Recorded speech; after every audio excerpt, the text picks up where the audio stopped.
Good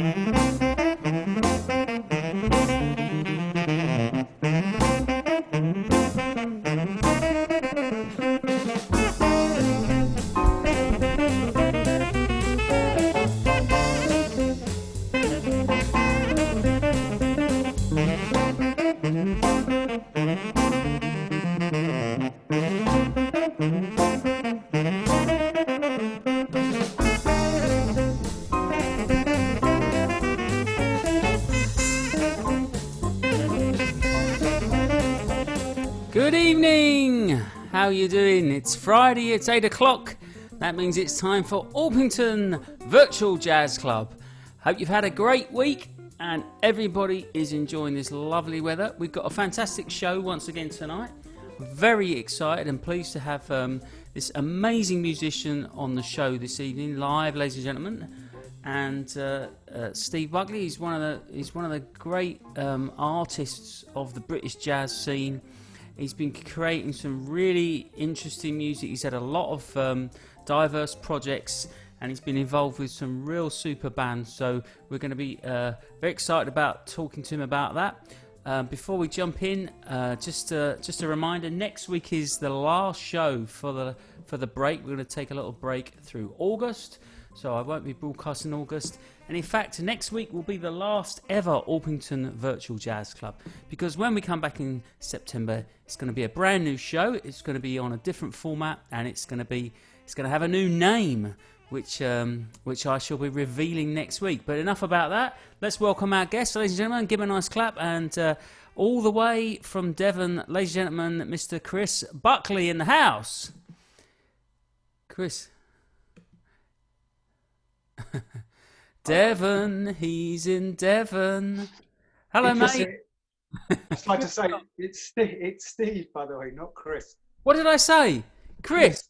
Oh. Which is fine actually, because I've just been looking at all these things with Chris on it. Chris Bachelor.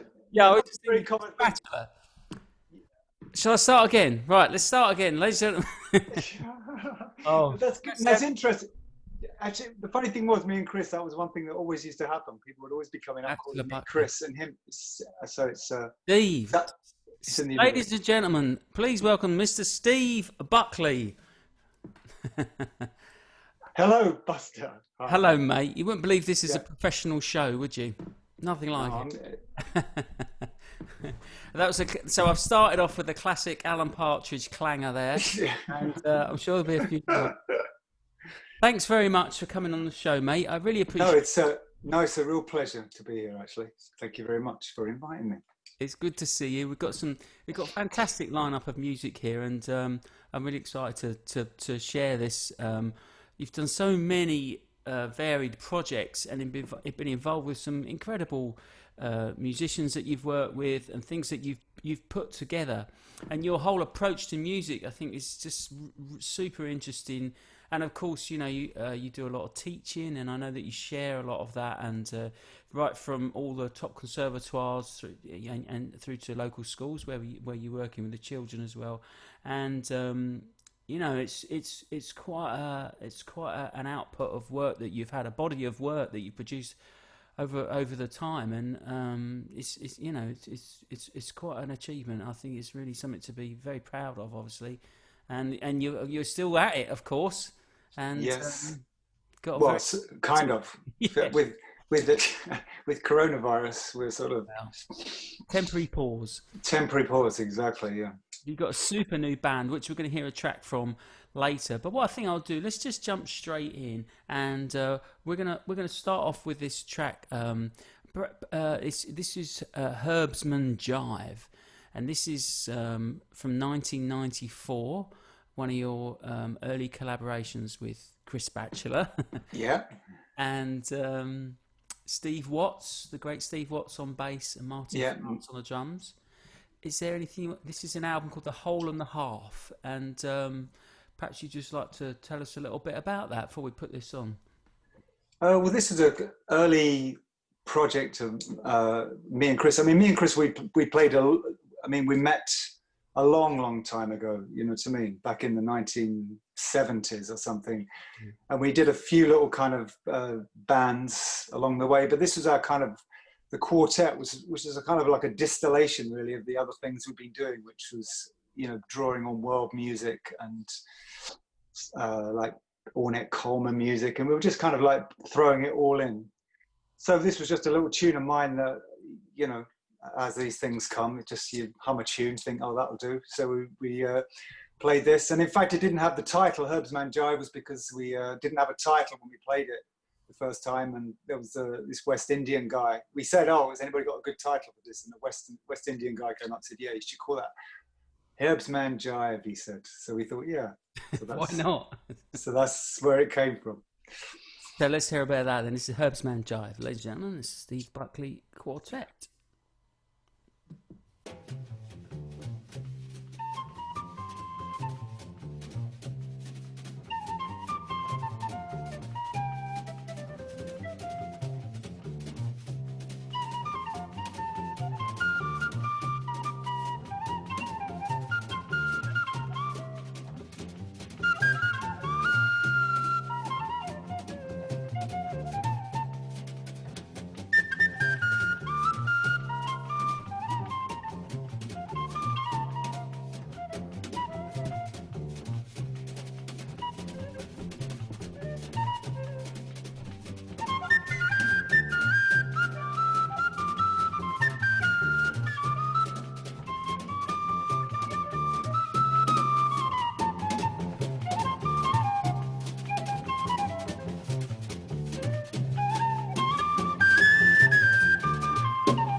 Yeah, Herbsman Jive there.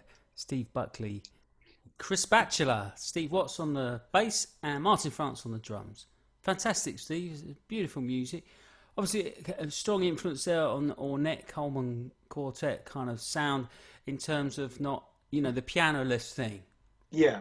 And it's just, and it was, and also I think when you're playing music like that, the two horns have to be really close, don't they? The interaction between you obviously have that real close connection with Chris, very musically.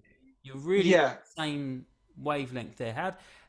Did you just find that you both thought like that? Obviously, you listen to a lot of the same music, or did you spend time really working on that, or is it just from playing a lot together, or just I being in think the same stuff, or I think I mean playing a lot together is probably the main reason for that, I suppose. I mean the projects we did together outside, we played in a Congolese soukous band for a long time, playing horn lines together.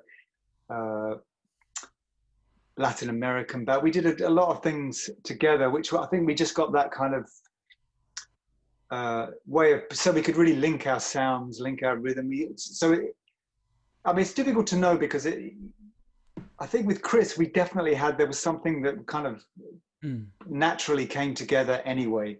We seem to know if we're playing things together, we seem to know we could second guess what the other player was going to do. If you were repeating something, you had a sense, we had the same idea of what made the right amount of repetition, for example, you know what I mean? When you wanted to move on, we just had a kind of very similar idea. But a lot of that, I think, was because we played so much together. And with the pianoless thing, I really like that setup because it kind of just gives that kind of space. yeah, And of course, that demands for me and Chris, there was a lot more of interplay between us two. yeah. So that was something we kind of like, we And you're didn't consciously work on it. I think it was just something we just did, and we naturally seemed to, and so and I'm always saying to musicians when I'm, especially when I'm teaching, if you can find another player, especially if you're a horn player, another horn player that you can really get to know and play loads with, it's a really wonderful thing because you can, to find somebody that you can make a journey with.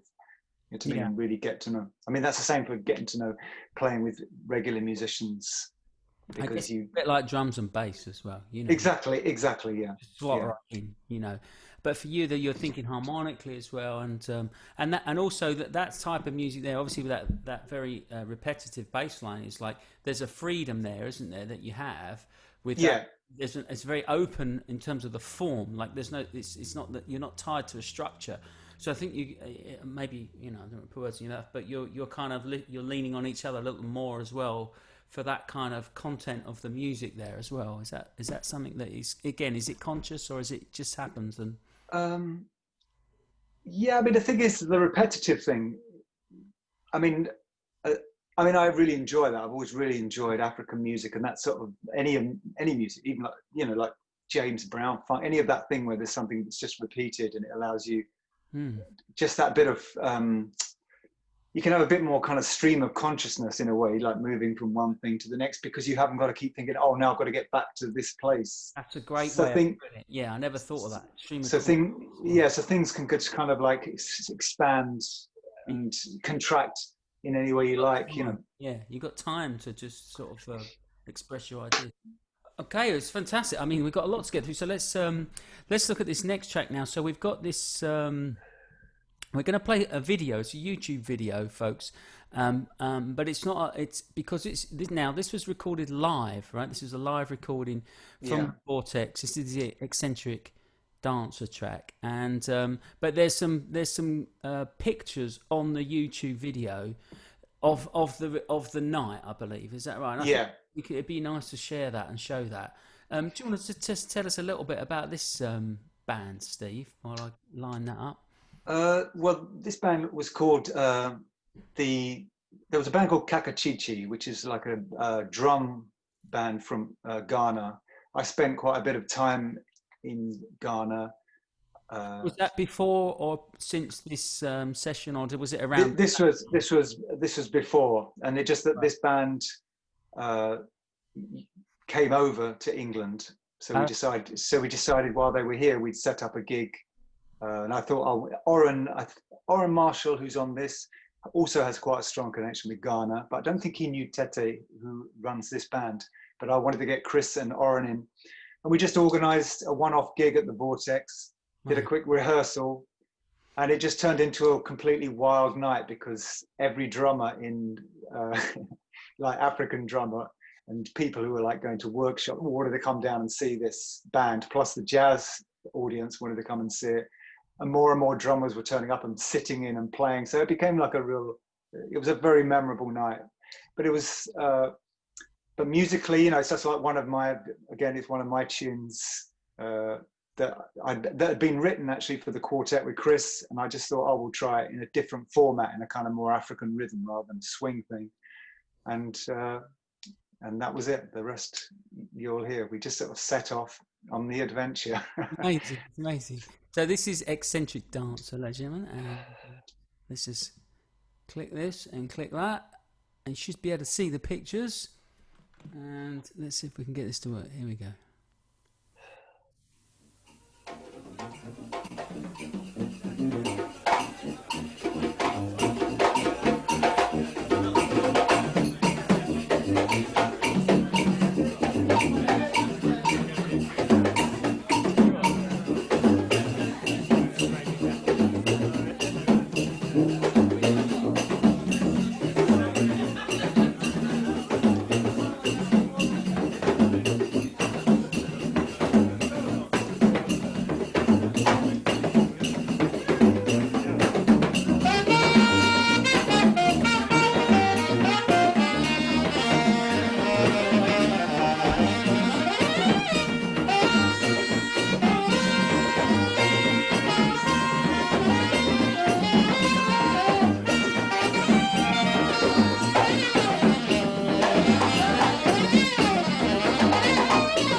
Yeah.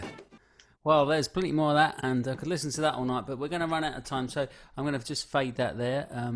That's on YouTube, ladies and gentlemen. If you want to check that out, and yeah, now I'm hearing that loop on the bass. I'm really hearing that connection with the previous track as well, with the Ornette thing, with that Yeah. thing. That's Orrin Marshall on the tuba there, and Yeah. Spatula once again on the trumpet, and. So, for the benefit of the audience here, I think it might be worth just talking a little bit about how that music works. So, there's sections that you're playing together with the horns, and then there's whole open sections of vamp, right? And then presumably we're going on cue for the next bit of the tune. But I'm guessing there wasn't a lot of rehearsing with the drummers. So, is it just kind of stops and things like that for them? How did that come together? What was amazing actually, this group was, for a lot of traditional African drumming groups will not, how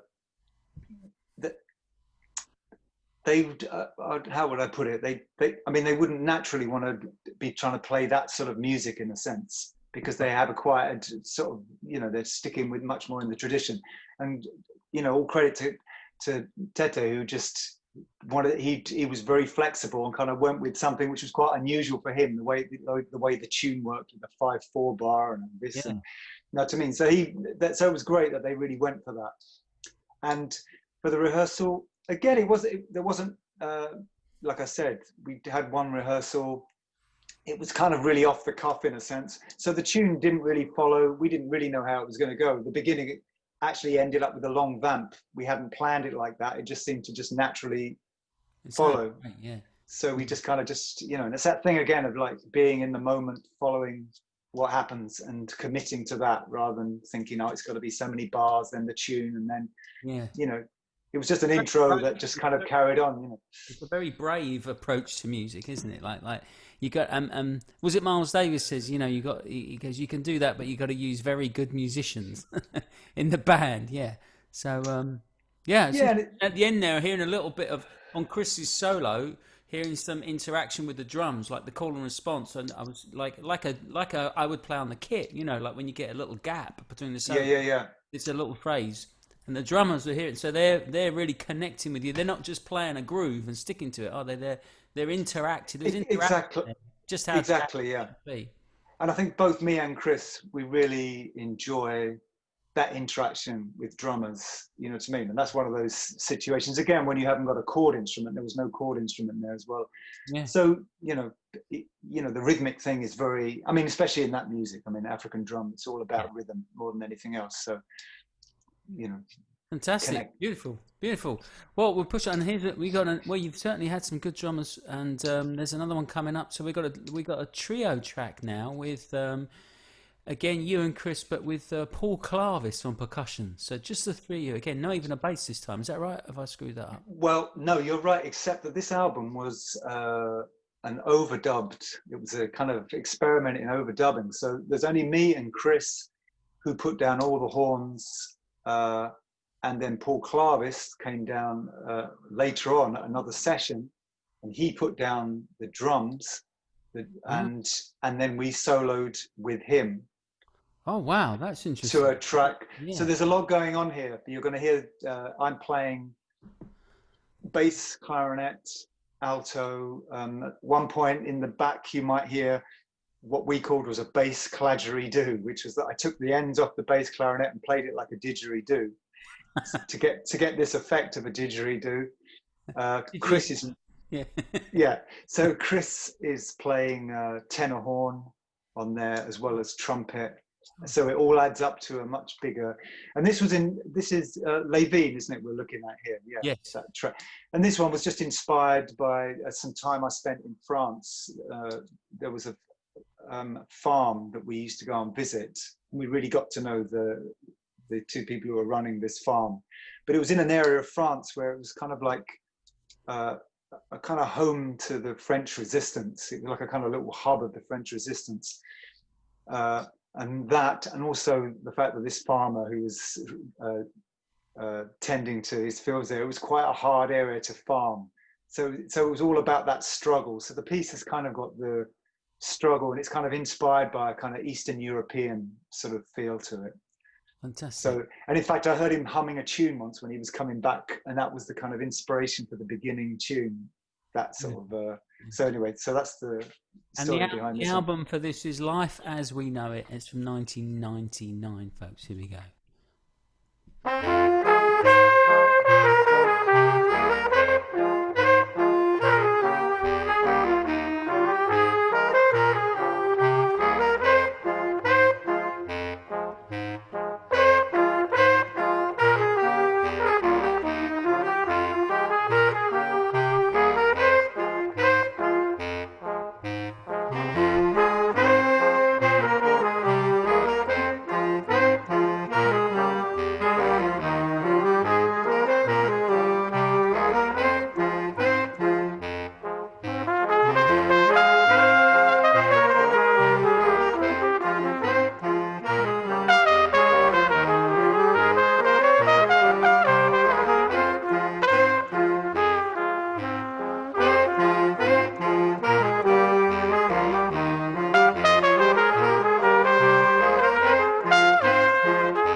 Wow. Wow. Yeah. Come on, folks. That's pretty intense, right? Amazing. Yeah. I'm hearing the French resistance there. That's incredible. Those sounds, and that was all overdubbed, right? So the album is Yeah, Life as We Know It, folks, if you want to hear more of that. And yeah, incredible. Just the two of you in the studio, drums added on afterwards. The yeah, intensity that you get there. I mean, that's yeah, really something. Powerful music. yeah, Wow. yeah, yeah. But yeah, I liked it. No, it worked. It was good. Yeah, British understatement, I think they call that. Yes, yes. yeah. We were working with somebody called Peter Beckman, who was really good. It was like kind of early days of like Pro Tools type I was thing. just thinking, yeah. So So was we, go down digitally, like on a? Was there any loops and things? yeah, it was all. Yeah, we kind of looped things, Yeah, and we just took, you know, and over. 1999. So that was that was pretty pioneering stuff, mate. Yeah, fantastic.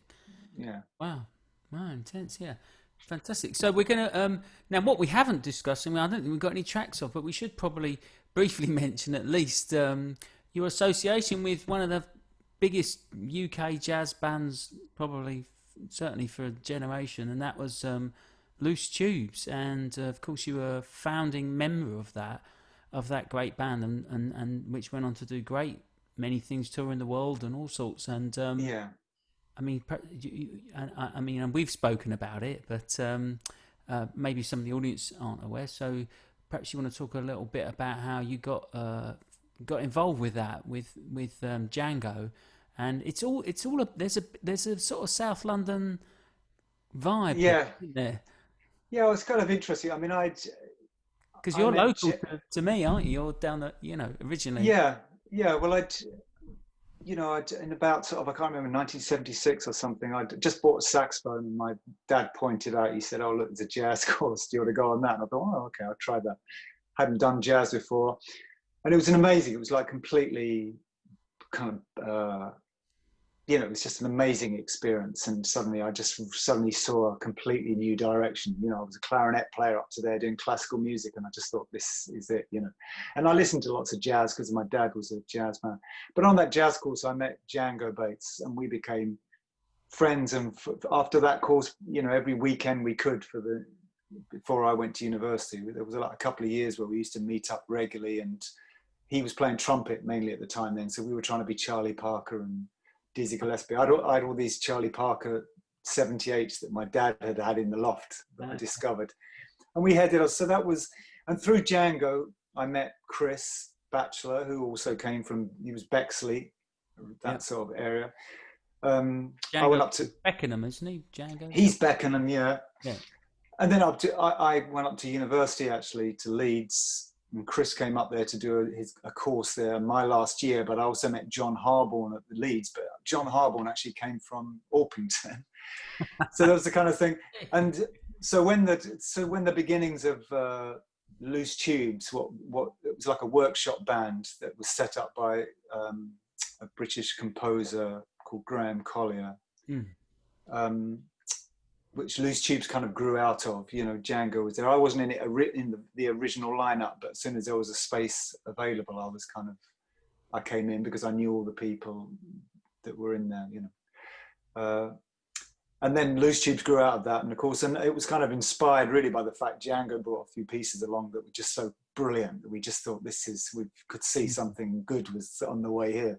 And Steve Berry writing, so we did our first gig, I can't remember when, in 1984 at the Prince of Orange pub, and it was a real riot. And and for me, it was just the most amazing thing to have landed in that place, playing with some of the best young musicians in the country at the time. And so it was a great journey. So I didn't go to music college, but that was kind of like my music college in a way. It was, it was just it was an amazing experience. Great writing. Do you think? I mean, it sounds like I know what the answer is going to be, but you could tell, you guys. Do you think you knew, like, this is? Did everybody have that?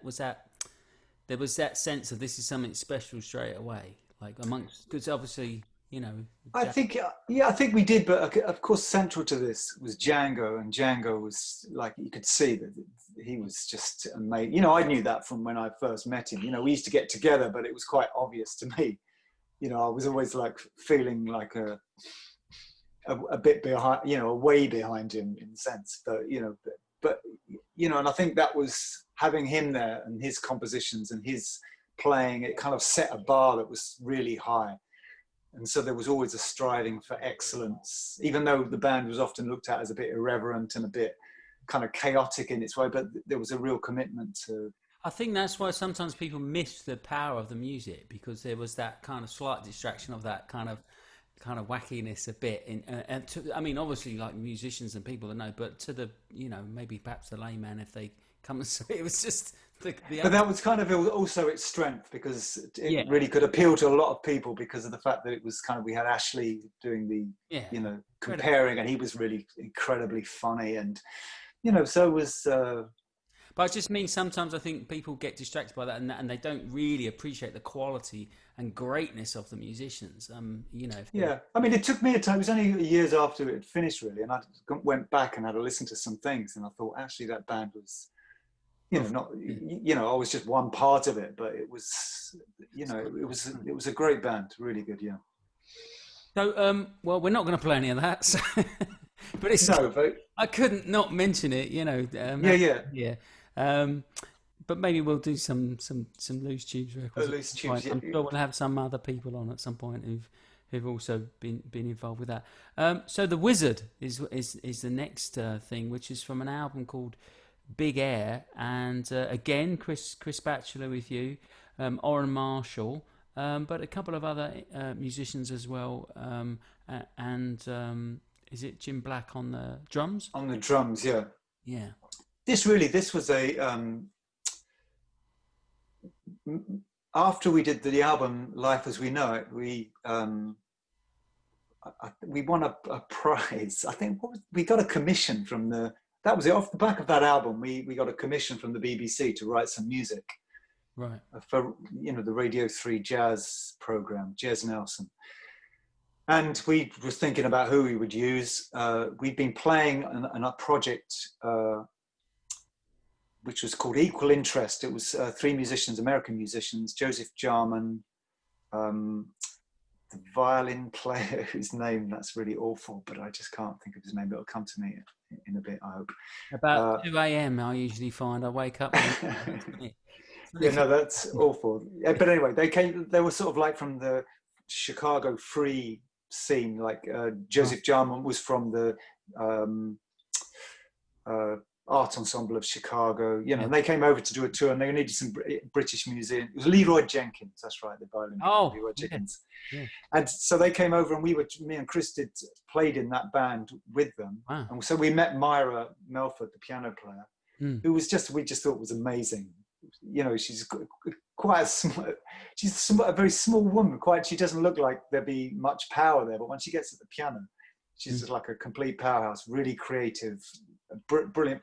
So we got this money and a commission to write some music. So we decided to get these 2 musicians, American musicians, both based in New York. Jim Black, brilliant drummer, who was kind of like very, very big on the kind of New York new music scene. And so that was it. So we set off, they came over, and we rehearsed and did a tour. And then later on, they came back again, and we did a short tour, and we just recorded. We recorded this album, and this is a kind of really collective. Our compositions. This one's a composition of mine, The Wizard. And again, it was kind of left very. You'll see again. I kind of like to write quite skeletal pieces in a way, which allows the musicians to really be themselves and to fill the space as they want to do it. And when you have musicians of the stature, with all of the musicians who are there, you know that something exciting will happen. And again, you don't know what's going to happen. Nothing was arranged with this, except we knew we'd do the tune at the beginning, and then we just see what happened. And it's interesting you say that, because I mean, we were talking about this earlier, but it's something I've said before as well. That for me, that's one of the big things about jazz. Like, so when you book especially when you're in that kind of a level of a caliber of musicians, you're not just getting a drummer, you're getting Jim Black, and itself. You know, you're not a saxophone. Yeah, they were chosen. Do you know what?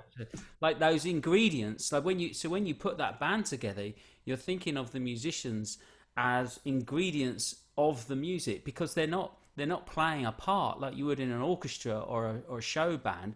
You know, so you don't just need two trumpets and a trombone. You need, they're actually creating the music, and the music is a combination and a result of those ingredients, and the personalities and the people Yeah, make and it. it's It's and it's massive. important, and it's also important to give them that real space. Can you see me, by the way? I just realised the sun is Oh, setting here, and I'm going darker.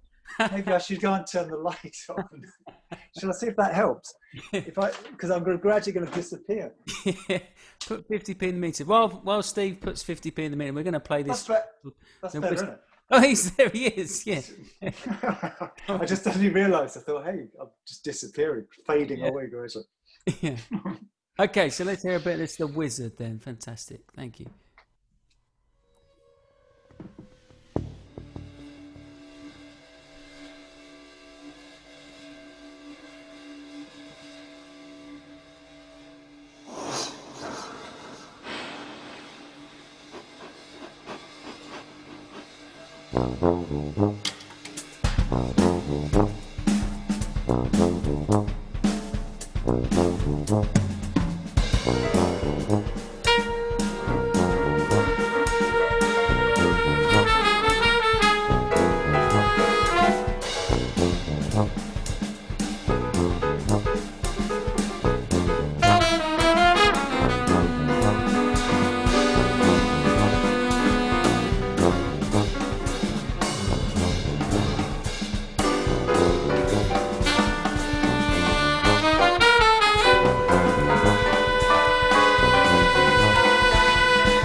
Fantastic, amazing.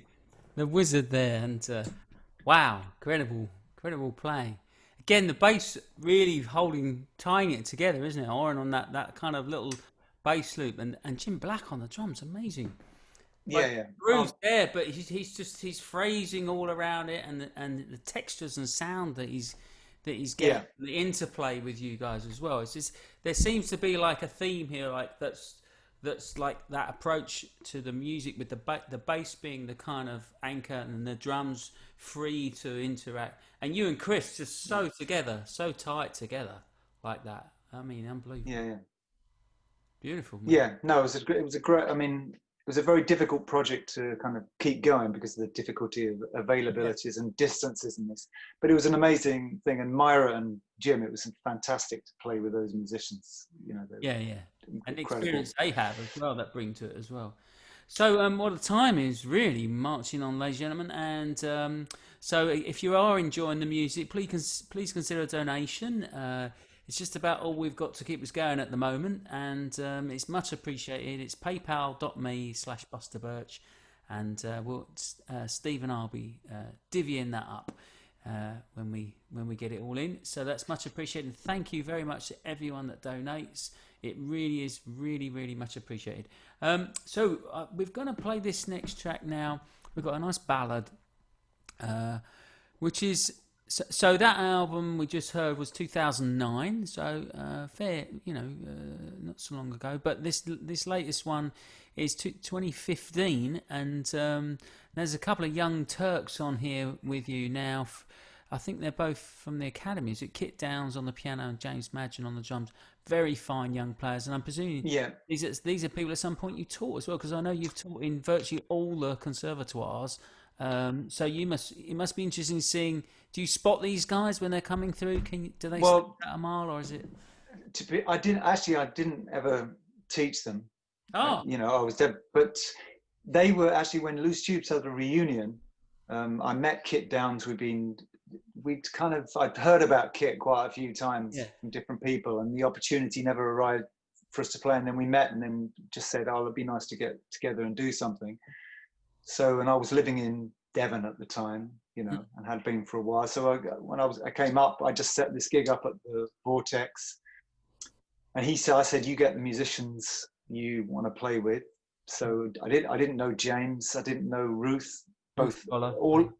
all fantastic musicians. This piece really, I chose it for a couple of reasons, I suppose. One of them was actually after everything else we've been playing, it was a kind of a bit of a change to show actually that, I mean, Mm. even though all the other music, you can see it's in, not in a certain particular style or something, but there's certain similarities to those things. My actual home territory in some ways, and my starting point was always, Charlie Parker, a lot of, and I love all the classic songbooks, grew up listening to my dad singing along to Ella Fitzgerald and stuff. So that's always been a very important part of my playing standards. And then I feel like I relate to it, I relate to that music and feel connected to it. So, and this particular band, we didn't actually, this is very, very not representative of the other music we were doing actually that night, but it was, we I think recorded a you few. do So, a lot of jazz musicians as well. I think people don't realise if they hear you playing something quite free or very modern, they don't realise that you can be equally, very well schooled in the tradition. It's just that as an artist, you're choosing to sort of break new ground and stretch yourself and express yourself. But I think with jazz, there's this what's the word? There's this sort of need for us all. We all study the greats, don't we? There's like you can't get away from that history of the music, and I think in all the great musicians, all the great players, even if it's not that obvious when you hear their playing, 'cause they don't choose to play like that. They've all done it. They've all come out of that history of the music, of the classics, like you're saying, and I think that's true of all jazz musicians, really, pretty much. Like even sometimes very avant-garde players, they know this language of the repertoire because it all comes back to this, doesn't it? Ultimately, Yeah, no, I think so. I mean, it's not like I'd have to say if I was, again, as speaking to some musician, they might say, I don't want to learn all that stuff because I've got my idea. And it's not like, oh, you have to, but generally people who have got into jazz, they're going to pick up somewhere along the line, and then they'll want to be looking back and trying to, you know, find the roots of the music. That's what I'm where everything's come from. So yeah, so generally you're absolutely right. Most people, and I've always, it's not like I chose to have that way of thinking. I kind of grew up with that music and I've always really loved it, so it's quite, if I ever thought of, oh, where's my starting point, it was Charlie Parker was the first person that I really thought that's the music. And I still will listen to Charlie Parker all the time because I love it so much, Me too. It was nearly my ending point as well recently as we... But this actually... So that story when I was... Oh, yeah. Oh, of course. Sorry, I had an operation in September, and it was a bit touch and go, and they give you the gas, and just as you're going in, the woman said to me, now try to relax, think of something nice. And I was getting a bit woozy, and I said, Charlie Parker with strings, like this. And the last thing I heard, and she said, who? And I just went, oh, forget it. And that was that was very nearly my last ever words, which I was telling Steve about. So yeah, the beginning and the end. Yeah, no, that's very funny. For the last words of somebody dedicated their life to jazz. Oh, forget it. There we go. This is Goodbye, and we might just get a very brief bit of if we get this. We're going to play a little bit of this, and then we'll be saying goodbye. I think. Unfortunately, we've now. If you want to hear more of Steve, he's got a fantastic website. It's stevebuckleymusic.com. So I'll pop that in the chat box here as well. Perhaps I'll put a link up on the Facebook page. And he's got a good selection. There's a playlist on there, and there's a track that unfortunately we've run out of time. Messing in the Cray, which is his latest band, which is featuring Rob Luft on the guitar and Gene Calderazzo and Tom Herbert. So if you want to check that out, I'll send you the link to that. And that was a recording. Messing in the Cray is recorded just last year at the Vortex, right? So that's almost a 25-year span we've had in one night, ladies and gentlemen. And so we're going to leave you with this track. But this is going back a couple years more. This is 2015. Kit Downs, James Madron and Ruth Goller. Ladies and gentlemen, let's give a big warm welcome and a thank you to Steve Buckley for sharing his music with us. And there never is enough time. This is a little bit of goodbye. Thank you, Steve. Thanks for coming up. No, thank you very much. It's been a pleasure.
Absolutely beautiful. Yeah, give him a clap. Thank you.